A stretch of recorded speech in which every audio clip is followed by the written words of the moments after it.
Robert Kill, your favorite sports analyst with my favorite co-host, James Jerwitz. and you're finna get served with J&J Sports episode 30, you guys.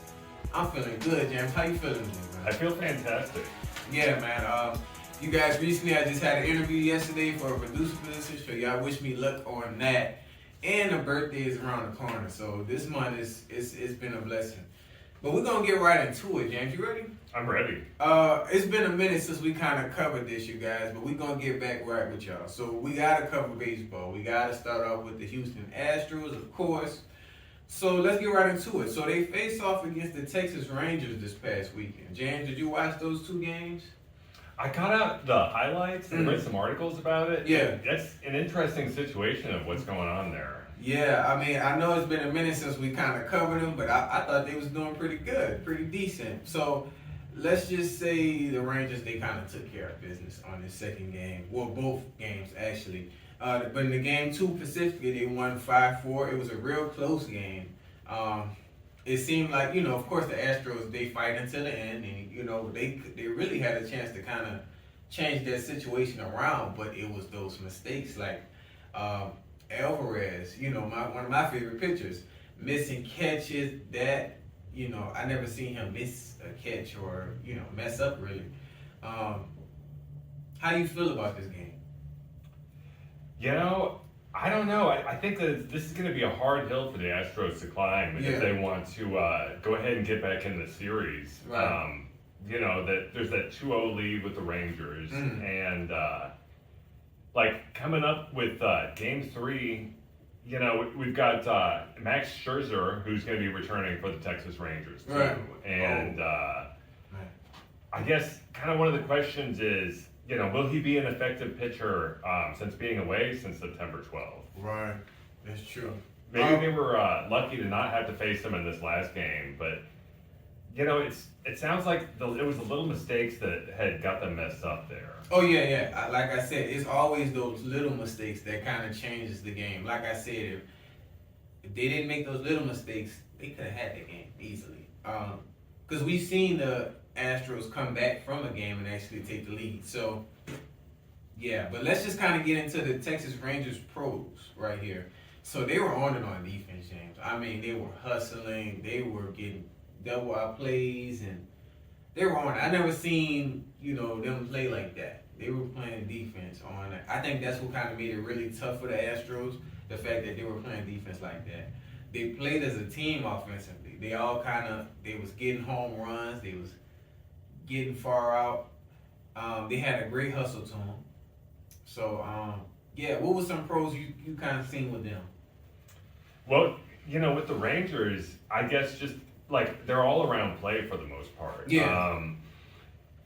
It's going to be really difficult for the Astros to try to get back into this series, I feel like. And especially considering that there's no team that's gone to the World Series after posting losing home record. Right. And, the question is, can the Astros change that, I guess? They definitely can, but those slight mistakes, it can't happen. It can't happen for them. Especially now, usually with the Astros, they kind of start off with a good lead, in the game. But this time it was kind of different. They kind of had to catch up, and that was because of those minor mistakes, like we talked about. But let's just kind of get into the Astros cons and pros. Honestly, missing easy catches, like I said, for outings, that really affected them. The defensive hustle seemed to be slow. They seem to kind of be slower than usual on the defensive side. On the pro side, though, they fought into the end. They're gonna always do that. It was just like I said, those easy missed catches and just not that hustle that we usually see from them, like that hustle in them. So, yeah, I don't know. Honestly, maybe it's these two games. Maybe it's just the team. Maybe the next team that they play, they'll be back to kind of who we know they are, man. And then with the player of the game, you guys, we gotta give it to the Rangers pitcher Nathan Ovaldi. Man, he had 9 strikeouts. He was on it. He was hitting them with double outs, kind of the outs when you bounce off the ground into the catcher. Did you see how you felt about him? That was a fantastic performance by him. Yeah. And I think he's going to be able to keep it up, especially with the return of Scherzer. Yeah. That's going to give him the ability to go and maybe, take a few, rest. Yeah, A yeah. little bit of rest. Right. So, Oh yeah, definitely. They can use him at around the end, around the end of the game to kind of As a seal the closer. deal. Yeah, definitely. So they're gonna be a problem, James. I'm not even gonna lie. They're definitely gonna be a problem. As far as the Astros though, how do you feel like it's just the games, or how do you feel like they're gonna play these games coming up? They don't seem like the same Astros as they were the last postseason. Mhm. And coming up, this game 3, this is an away game. Right. Although, now the Astros, they've won 16 of their past 19 games away from Minute Maid. Right. And people were kind of wondering what the reasoning is. And actually, the general manager for the Astros, Brown, had mentioned it's the booing on the road and that fans are getting on you. It motivates and inspires you to want to kick butt. Yeah. And he says that we get too complacent at home. Right. Is that something that you kind of see with the Astros? Yeah, I think you can't get too comfortable playing at home. You kind of have to make it like a away game. You have to make it like, okay, even though we're home, we're gonna play like this in an away game, and we're gonna beat them at their house. You know what I mean? So I feel like at times they kind of do get too comfortable. But yeah, those away games count. They definitely count, especially championship and things like that. It seems like with this Astros team, it takes negative reinforcement or negative attention to get them going. Whereas when they're getting like heaps of praise or like Yeah. a bunch of positive compliments, it's not good for the team. Yeah, I kind of noticed that too. The general manager pinpointing the booing on the road and people like screaming out against the Astros. Yeah.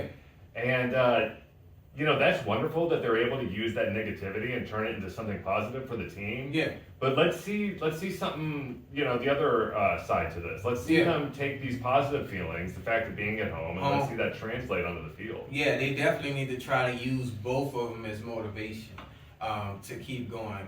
You can't, I guess you can't feel cocky, feel arrogant when you're, of course you're going to play great at home. Any team is going to play, great at home. But you have to have that mindset, okay, we're here to get a chip. We're here to get a trophy, a championship. So, like I said, it's not too late for them to change things around. They just have to change their mindset on, as far as these away games. They definitely have to secure it, because you can't, say you're one of those top teams if you can't beat a, away game, But you guys let us know how you feel about the Astros and where they're heading, and also the Texas Rangers. They're looking pretty good. We're going to keep up with them as well. But as always, man, just keep us updated on that and who y'all think is going to take it this year.